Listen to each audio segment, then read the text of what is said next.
During these last, sluggish long stretches of summer, there is definitely not a ton to do. In any case, you're likely going to need to RSVP no to the greeting. It had such potential, as well. Chief Jessica M. Thompson lays out a disrupting state of mind that recommends we're going to enter a dim and bent world. However, at that point in the long run, her film is simply dull, as in, it's difficult to see what's going on, with herky-jerky special visualizations that are particularly obnoxious. Furthermore, when the turn comes with respect to what's truly happening, it's like, truly? That is all there is to it? The trailer essentially parts with it, as most trailers do, yet all of us are tied in with having the most ideal movie-going experience around here, regardless of whether it is a fair film, so we'll give our all to stay away from spoilers.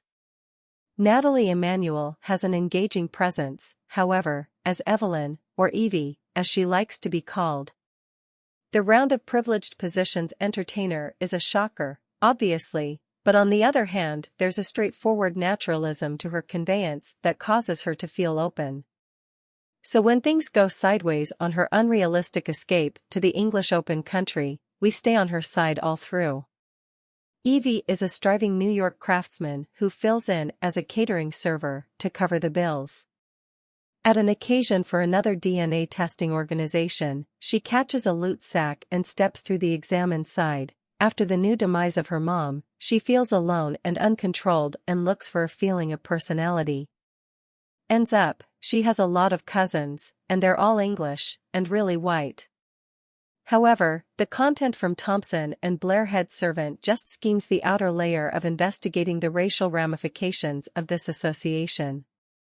At the point when an excessively excited second cousin, Hugh Skinner, welcomes Evie to go along with him for an elegant family wedding at a debauched English domain, and she shows up and acknowledges precariously she's the main minority other than the house cleaners, there's trust that the greeting could have something more pertinent and significant at the forefront of its thoughts as per Jordan Peele's Get Out.